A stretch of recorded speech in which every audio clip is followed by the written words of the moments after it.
Muito bem. Vamos ver se a gente consegue fazer um depoimento que, mesmo que não preste, tem alguma utilidade para as pessoas que virão depois da gente. Eu tenho certeza que eu vou ver 103 anos. Mas, né? E daí? Depois, as pessoas não vão saber o que o Cruz pensava, então vou deixar meu depoimento aqui. Eu gosto muito de falar sobre as virtudes da literatura francana. E essas virtudes não foram descobertas por mim, não. Ainda no século passado, o Afrânio Coutinho, um nome importantíssimo na teoria e na história da literatura brasileira, ele publicou a Enciclopédia da Literatura Brasileira. Franca tem, no mínimo, 5 verbetes nessa enciclopédia. É pena que o povo francano não saiba disso. A União Brasileira de Escritores também editou uma enciclopédia e há vários verbetes de Franca. O exemplo típico é a dona Evelina Gramani Gomes, que aparece nas duas. Aliás, com muito mérito, foi uma excelente escritora. Mas eu gostaria, antes de falar na literatura francana de um modo geral, chamar atenção para uma coisa que mexe muito comigo. Olha que eu já estive em muitos lugares conversando sobre literatura. E me impressiona sobremaneira a qualidade da literatura feita por mulheres em Franca. A ideia me veio agora ao citar Evelina Gramani Gomes, mas ela é um elemento que simboliza a literatura do século passado aqui em Franca. Mas depois da dona Evelina apareceu tanta gente, há tanta mulher escrevendo em Franca, e sobretudo, há tanta mulher escrevendo alta literatura em Franca, que eu vivo cobrando de quem tem idade, de quem tem energia, para fazer um estudo dessa literatura. Eu posso citar, nem vou citar ninguém, porque eu citaria 10, 15 escritores e estaria esquecendo de umas 5, 10 e seria injusto. Mas existem nomes importantíssimos de mulheres na literatura francana, tá? Algumas, inclusive, agraciadas com títulos, com prêmios literários, tá? Esse é um item. Segunda coisa, a história da literatura francana. Gente, nós temos literatura feita em Franca desde o comecinho do século passado, entre 1905, 1910, 1915, o Higino Rodrigues escreveu o soneto, a Pinta Preta. Primeiro, só sei o primeiro verso, a pinta preta que tu tens no rosto. Até hoje esse texto é declamado em várias solenidades que existem em Franca. Quando se prestou uma homenagem a dona Evelina Gramani Gomes, há uns 10, 15 anos, o professor Marquinhos declamou a Pinta Preta, do Higino Rodrigues, um texto do iniciozinho do século passado. E quanta gente boa! Olha, ainda do começo do século passado, nós tivemos o grande poeta Antônio Constantino. Este é o Canto da Minha Terra.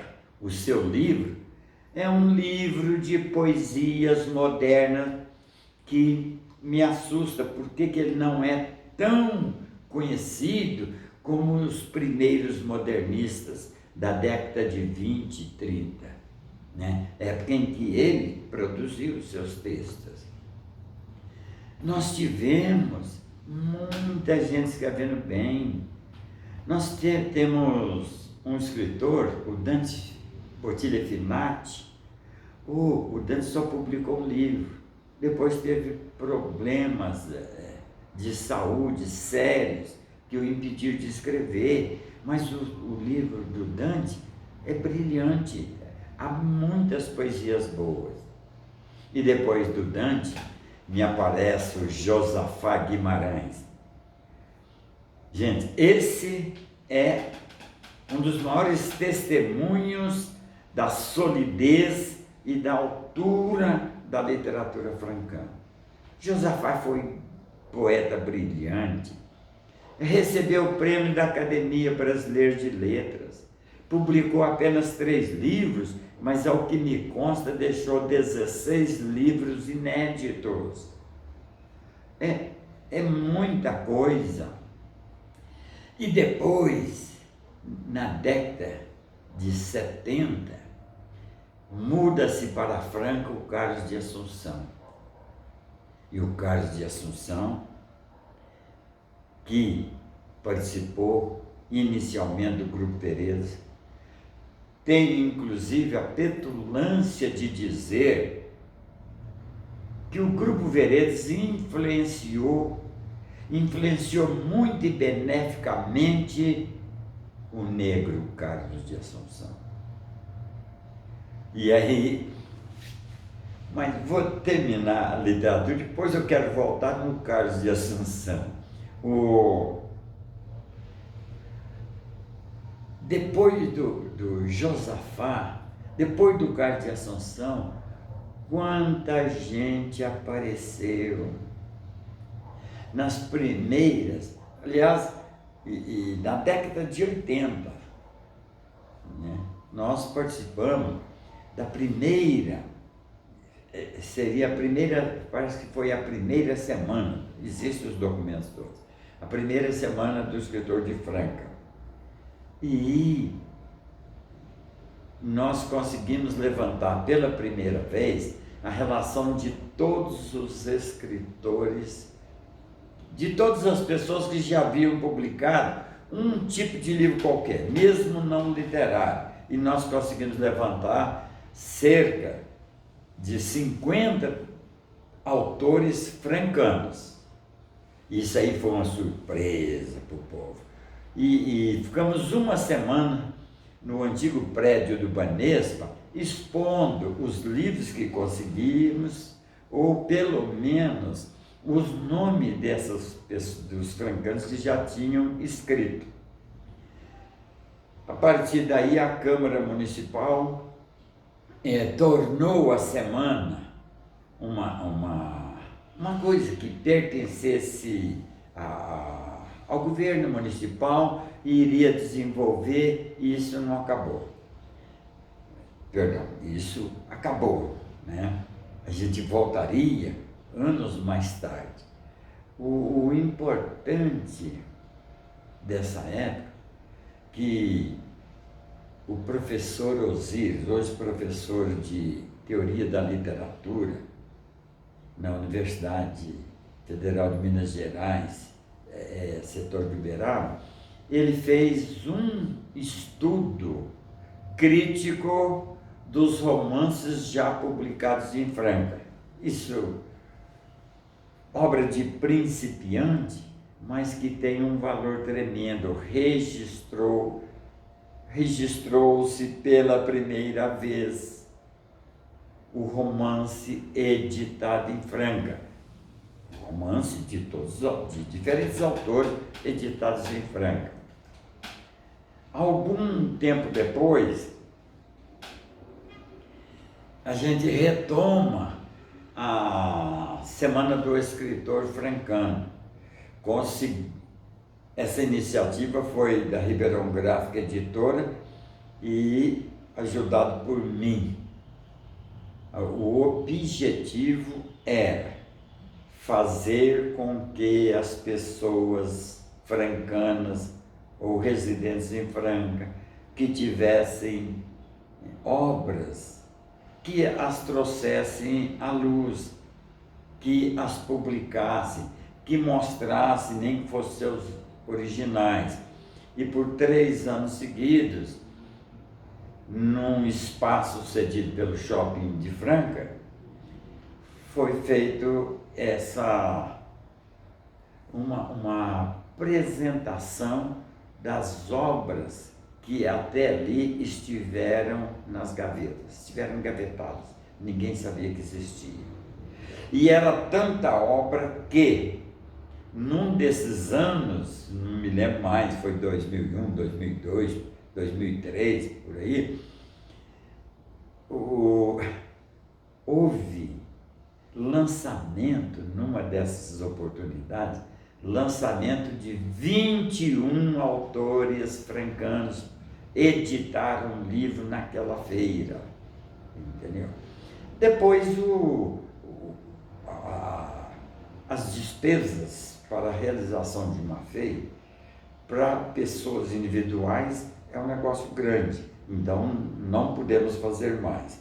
A prefeitura assumiu a coisa a partir daí, mas fazendo isso com um outro sentido. Ao invés de ser feira do escritor francano, a feira tornou-se feira do livro. E dá para perceber que o enfoque já não era mais em cima da produção de livros em Franca, mas ao contrário, trazer livros, as editoras comparecerem a Franca e existirem muitos livros à disposição dos leitores. Então, enfoques inteiramente diferentes, isso não se discute. Eu tenho uma opinião, meu amigo tem outra, o chefe do executivo tem outra, o secretário de Cultura tem outra posição, todas são válidas. Agora, depende, só que cada um tem um objetivo. Muito bem. Como a literatura francana, onde eu parei, vinha se desenvolvendo,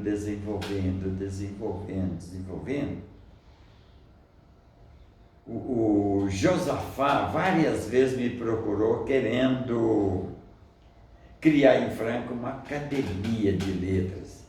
Eu sempre tive um pouco de restrição a isso, não me debrucei com carinho sobre a ideia.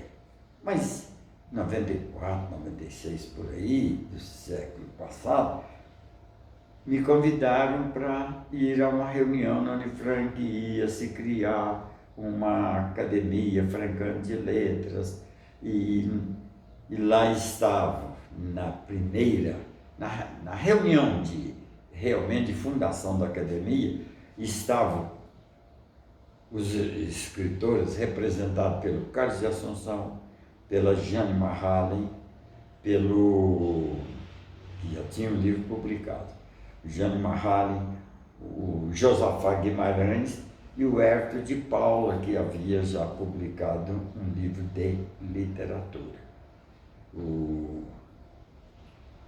Havia outras pessoas, mas eu estou falando dos escritores de ficção, então eram esses que estavam. Formou-se a academia e ela vem, entendeu? Bem ou mal, vem fazendo alguma coisa nesses 20 e poucos anos de existência. Alguma coisa boa já foi feita? Já. A academia, em conjunto, né? Em aliança com o CIEE e com o Jornal Comércio da Franca, nós fizemos concursos literários de poesia, entendeu? Me parece que um de conto, mas não sei bem porque essa atividade está parada. Bom, sobre a academia, É isso que a minha memória me lembra rapidamente. E me perdoe que o raciocínio fica cortado, mas existem coisas que eu julgo importante voltar. Então, foram muitos, de 70 para cá, foram muitos bons escritores que apareceram. É mais fácil, lógico que eu me lembro de todos eles, mas se eu quiser dar testemunho, é mais fácil tratar da poesia e eu tenho a mania de decorar poema, tenho mania de declamar. Então, eu vou falar um minuto, e o meu minuto de professor, entendeu? É um pouquinho longo, então eu vou falar um minuto sobre um dos grandes poetas francanos, que é o Carlos de Assunção. Nós fomos amigos desde que nos conhecemos, somos amigos até hoje. Eu sou tremendamente admirador do Carlos de Assunção. E o nosso relacionamento, escrevi um livro sobre o Carlos de Assunção, eu escrevi uma biografia, agora mesmo eu trato sobre ela, escrevi uma biografia romanceada do Carlos de Assunção. Mas o meu encontro com o Carlos de Assunção, temos lá o Grupo Veredas, ali na Estevão Borrou. Durante 12 anos nos reuníamos todos os sábados à tarde, né? A gente se reunia para ler, discutir literatura, tal, treinar a declamar, fazer apresentações. Nós fizemos apresentações em Jericoara, em Patrocínio Paulista. Nós fomos à Universidade a Unesp de Araraquara, nós fomos ao teatro em Araraquara, e uma vez nós fomos em 16 declamadores, a cidade de Itu, onde aconteceu quase de tudo, né? E isso, Grupo Veredas. Mas quando o Grupo Veredas se iniciou, alguém me disse, há um professor negro, numa escola lá perto da Vila Tião, lá perto da igreja, me falaram mais ou menos, lá na Vila Nova, há um professor negro lá que declama, declama muito bem, ele gosta de poesia. Por que vocês não chamam ele? Saí à procura desse negro que gostava de poesia. Chama Carlos Assunção, mas o Carlos de Assunção, em 1970, era apenas mais um negro na cidade de Franca, inteiramente desconhecido, né? Mas consegui achar. E deu tanto trabalho que nunca mais esqueci do nome da rua em que ele morava. Rua Cerqueira Puce. Parece que é isso, Rua Cerqueira Puce. Num domingo à tarde, 3 horas da tarde, toca a campainha lá. A campainha não funcionava. Depois eu descobri que o filho do Carlos era eletricista e tinha lá uma placa de propaganda de eletricista. Só que a campainha da casa do eletricista não funcionava. Bati palma, tal, esperei, chegou uma senhora.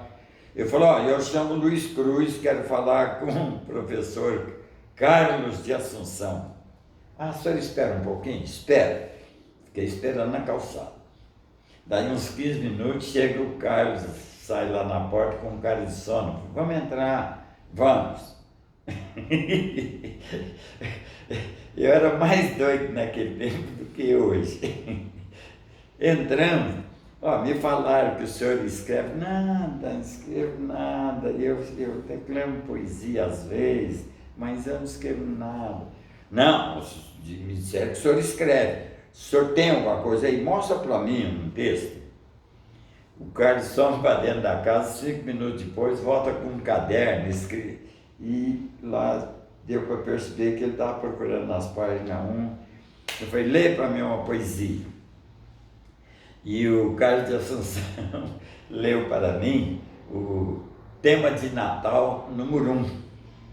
Terminou de ler, falei para ele, ó, o senhor é poeta, mas tem que caprichar mais. A primeira estrofe desse poema aí, qualquer criança escreve.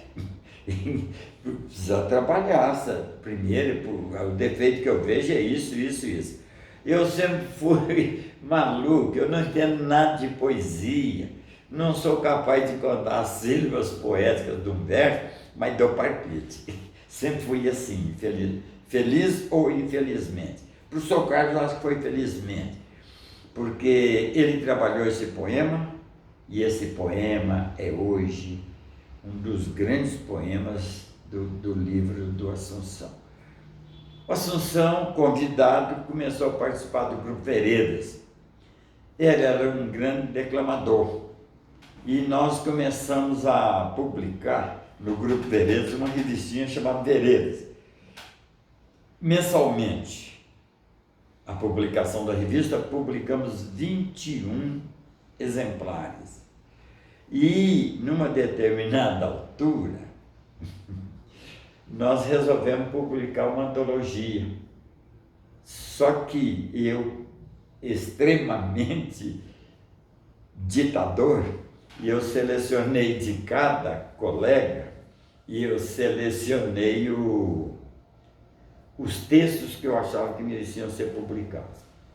E publicamos e mandamos para um crítico da Folha de São Paulo chamado Mário Zago. Mandamos o livro e ele fez um pequeno comentário, eu tenho o jornal guardado até hoje, e onde ele elogia o livro falando da fúria dos poemas negros de Carlos de Assunção. Aquele comentário foi a glória para todos nós, porque nós não vimos aquele comentário como sendo um elogio ao Carlos de Assunção, mas como sendo um elogio ao trabalho que víamos há alguns anos executando, cobrando de cada um, exigindo. E aí resolvemos fazer um segundo livro. O primeiro livro foi uma beleza, o segundo foi um fracasso, porque todo mundo no grupo queria publicar, entendeu?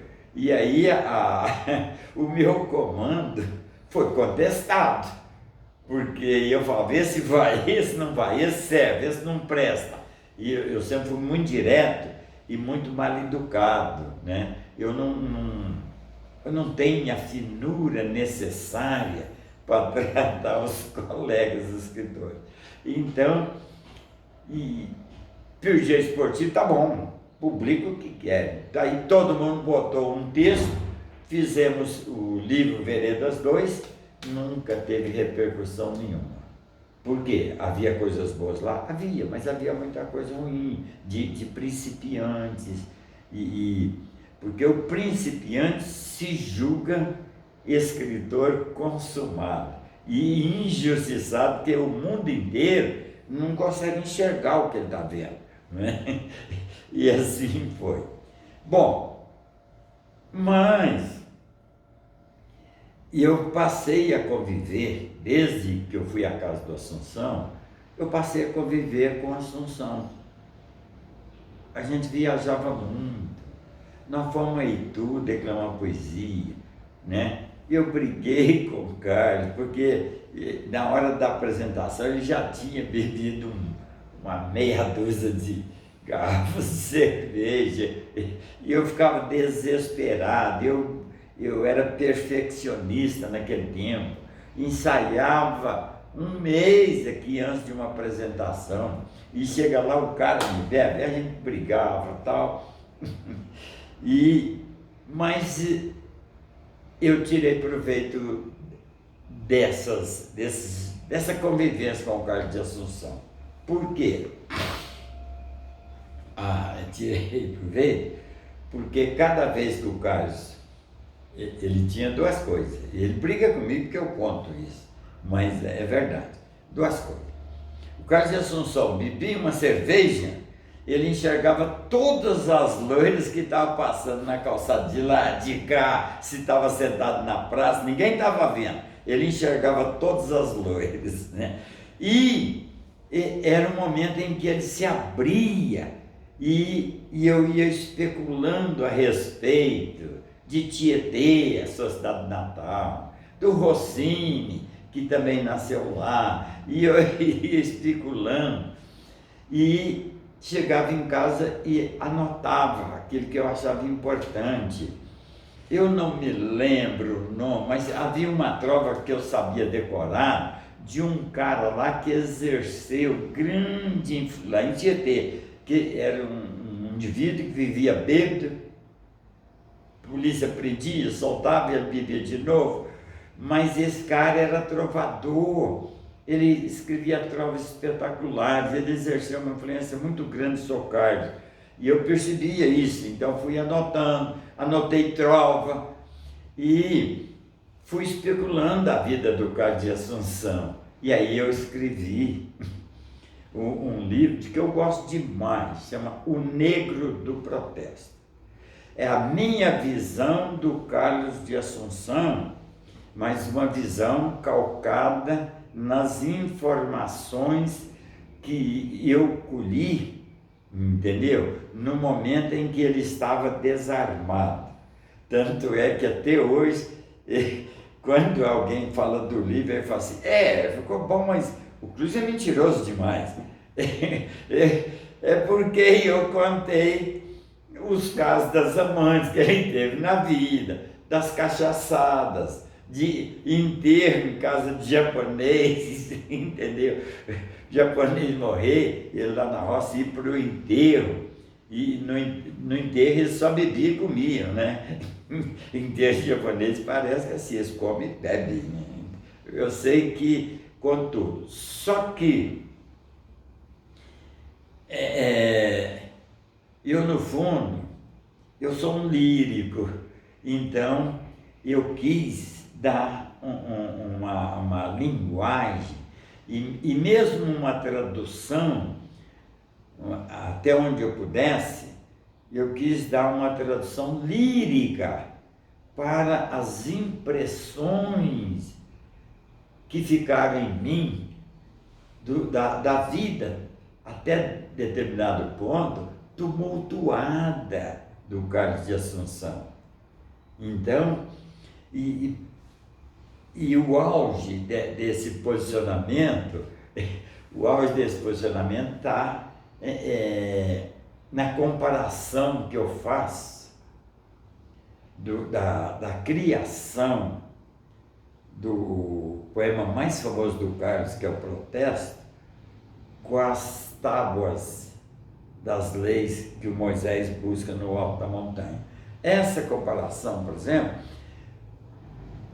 possivelmente alguns críticos vão dizer o seguinte, isso é estupidez aparecer uma coisa dessa numa biografia. Se fosse a biografia de um homem comum, eu acho que estaria errado mesmo. Mas o Carlos de Assunção não é um homem comum. Eu ouso até dizer que o Carlos de Assunção não é um homem normal. O Carlos de Assunção é um espírito que por sorte caiu aqui entre nós, entendeu? Mexeu com um monte de coisa, mexeu com um monte de posicionamentos meus, me desobedecia à torta direito, não cumpria a palavra, eu queria morrer, entendeu? A gente marcamos uma vez, eu, o Carlos de Assunção, e uma negra de Batatais ou de Ribeirão Preto, nós fomos à noite a um terreirão de café numa fazenda no município de Jericoara para declamar poesia para os roceiros. Eu achei isso uma coisa importantíssima. O Sr. Carlos não apareceu. Na hora de achar, fui à casa dele, ninguém sabia do Carlos de Assunção. Nos trabalhos ninguém sabia. Então ele marcava e nem sempre cumpria. Isso me revoltava, me machucava. Nós brigávamos, mas éramos dois sem vergonha, viu? Vivíamos entre tapas e beijos, mas ele produzindo uma obra espetacular e eu de boca aberta, olhos arregalados, anotando alguns dados da vida do Carlos de Assunção. Então, é isso. O problema de tempo já passou.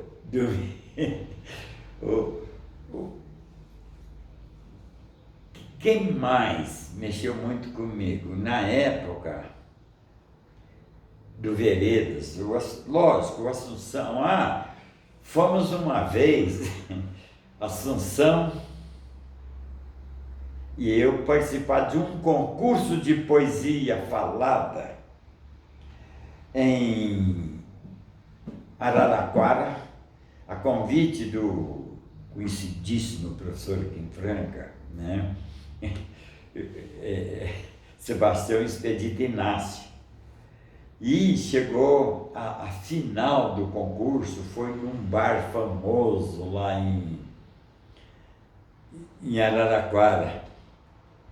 E eu declamei, à época, um poema do Roberto Zanini, um poema social do Roberto Zanini, chamado Roça de Piche, entendeu? E eu me julgava bom que declamador. Veja bem que eu faço muito bom julgamento de mim mesmo, me julgava um bom declamador. Declamei o texto do Roberto e ganhei o concurso. Aplauso até rachar. Aí vem o Carlos de Assunção e declama o protesto. Só faltou todo mundo, inclusive o corpo de jurado, beijar o Carlos de Assunção. Foi realmente um show. Então, são coisas. Agora, eu brincava, assim, o Carlos era mais velho que nós todos, mas eu, embora sendo um chato, um ditador, eu era muito irreverente, era a única pessoa do grupo que tinha coragem de amolar o Sr. Carlos. Então, existem acontecimentos alegres, muito alegres, nessas viagens, cada viagem uma. O Sr. Carlos, a única pessoa que aceitou palpite meu em algumas composições, sabe? Pelo menos ele declamava: o que você achou? Aí eu tenho uma mania, eu não gostei disso aqui não, assim, assado. Então eu me lembro, eu candidato a deputado federal, o Carlos de Assunção havia sido vereador em, como é que chama a cidade na beira d'água lá, em Rifaina. Eu estou rindo porque uma das passagens lá é o seguinte: ele teve um posicionamento qualquer na Câmara e o outro vereador era dono, vereador contrário à ideia ou à exposição do Carlos, era contrário, mas era dono do sistema de alto-falante, que era próximo da casa do Carlos. Então diz que ele ficou uma semana xingando o Carlos lá. O Sr. Carlos que tinha que fechar a casa inteirinha para não escutar, mas mesmo assim escutava o cara xingando ele. Mas apesar desse atrito com o colega vereador, ele tinha muitos amigos lá, então ele me levou em Rifaina para fazer campanha, né? Me apresentar para os amigos, pedir voto para mim. E nessa ida a Rifaina, e nessa volta a Rifaina, nós fomos discutindo um poema dele e eu dando sugestão aqui, reclamando e tal. E é um dos poemas pouco divulgados, mas de que eu gosto demais da conta. Ele começa mais ou menos assim: estou de volta para casa, estou de volta ao meu lar. A vida aqui tem sentido, aqui é meu lugar. É um poema lindo, que é gozado, As pessoas só conhecem o protesto do Cardeal de Assunção e o batuque. Tem razão, existe razão nisso, porque o protesto é o melhor texto do Assunção, entendeu? Eu falo que é texto psicografado, de tão bom que ficou. Mas o Cardeal de Assunção tem outros poemas muito bons, entendeu? Ele fez um dedicado a mim, nesse mundo de homens de aço, eis o palhaço. É um poema curtinho, muito bonito. E, indiscutivelmente, o tema de Natal 1 e tema de Natal 2 são textos fabulosos, entendeu? Que merecem ser divulgados, tanto quanto o Estou de Volta para Casa. O tema de Natal foi o primeiro poema do Assunção que eu li e eu sei de memória até hoje. Vou deixar ele inclusive registrado aqui. A dificuldade é só em lembrar o primeiro verso, né? Em mim o Natal chegando, nascendo em mim o Jesus, dentre meu peito brilhando a estrela cheia de luz, sairei pelos caminhos, cidades, ruas, estradas, consolando almas magoadas, corações cheios de espinhos. Irei ao cimo das serras mais altas, para gritar com voz mais forte que o mar, que não deve haver mais guerras. Gritarei aos quatro ventos, que somos todos irmãos, devemos dar-nos as mãos, por fim a tantos tormentos. E depois de correr mundo, pregando aos homens o amor, irei viver lá no fundo de uma região esplendor, sem esperar recompensa, gratidão de ninguém, gozando a satisfação de um dia ter feito bem. Olha, é uma síntese, não é? Quem exprime um sentimento desse já mereceu o céu. E isso é uma das coisas que me impressiona. Agora, quando eu saio por aí nas escolas para fazer alguma declamação, alguma palestra, uma das poesias de que os jovens gostam é o batuque. Nem sempre o texto é querido pela sua informação, pelo seu conteúdo. O batuque, ele é querido pelas pessoas que o ouvem pela primeira vez por causa do ritmo, né? Um pedaço, vê se eu falo um pedaço pelo menos. Tem um tambor, tem um tambor, tem um tambor. Tem um tambor dentro do peito, tem um tambor. Tem um tambor, tem um tambor, tem um tambor. Tem um tambor dentro do peito, tem um tambor. É todo enfeitado de fitas, verdes, amarelas, azuis e brancas. Tambor que bate, batuque, batuque, bate. Tambor que bate, batuque, batuque, bate. Tambor que bate, batuque, batuque, bate, que bate, que bate, que bate, que bate o toque de reunir todos os irmãos de todas as cores, dispersos, jogados em senzalas de dor. Tem um tambor, tem um tambor, tem um tambor. Tem um tambor dentro do peito, tem um tambor. Tem um tambor dentro do peito, tem um tambor. Tem um tambor, tem um tambor, tem um tambor. Tem um tambor dentro do peito, tem um tambor. É todo enfeitado de vidas. Vermelhas, pretas, amarelas, azuis e brancas. Tambor que bate, batuque, batuque, bate. Tambor que bate, batuque, batuque, bate. Tambor que bate, batuque, batuque, bate, que bate, que bate, que bate o toque de reunir todos os homens num quilombo, num quilombo, num quilombo, num quilombo.